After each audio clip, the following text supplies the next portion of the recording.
इंदिरानगर बोगद्याची समस्या तात्काळ सोडवा, स्वराज्याची मागणी। महाराष्ट्र स्वराज्य पक्ष नाशिक जिल्ह्याच्या वतीने इंदिरानगर बोगद्याच्या वाहतूक प्रश्नांबाबत माननीय मुंबईनाका पोलीस स्टेशनचे वरिष्ठ पोलीस निरीक्षक नाशिक यांना निवेदन देण्यात आले। इंदिरानगर भागातील बोगद्याच्या रस्त्याने दिवसभर एकतर्फी वाहतुकीसाठी खुला असतो, मात्र रात्रीच्या वेळेस हा रस्ता दुतर्फा वापरात येतो।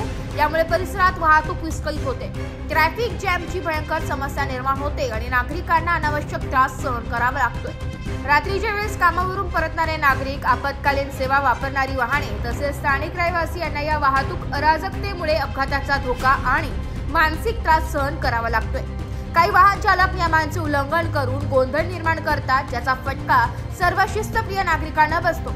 अशा प्रकारची सार्वजनिक नियमभंगाची वृत्ती ही नैतिकतेच्या विरोधात असून ती थांबवणे गरजेचे आहे। म्हणून महाराष्ट्र स्वराज्य पक्ष नाशिक यांच्या वतीने मागण्या करण्यात आल्या आहेत, ज्यामध्ये इंदिरानगर बोगदा 24 तास एकतर्फी ठेवण्याचे आदेश देण्यात यावेत। रात्रीच्या वेळेस वाहतूक पोलिसांची उपस्थिती व नियंत्रण वाढवण्यात यावे। नियमभंग करणाऱ्यांविरुद्ध कठोर दंडात्मक कारवाई करण्यात यावी। जनजागृतीसाठी ठिकठिकाणी स्पष्ट आणि ठळक सूचना फलक लावण्यात यावे। शहरातील सुरक्षित व शिस्तबद्ध वाहतुकीसाठी आवश्यक असून प्रशासन व नागरिक यांचा परस्पर सुसंवाद व सहकार्य यातूनच शक्य आहे। यामुळे स्वराज्य पक्षाकडून याबाबत तातडीने कार्यवाही होईल अशी अपेक्षा व्यक्त करण्यात आली आहे।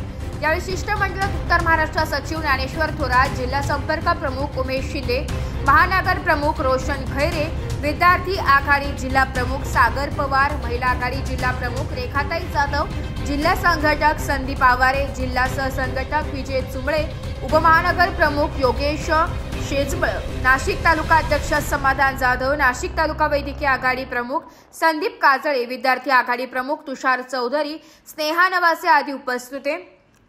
ब्युरो रिपोर्ट, नाशिक लोकशाही न्यूज, नाशिक।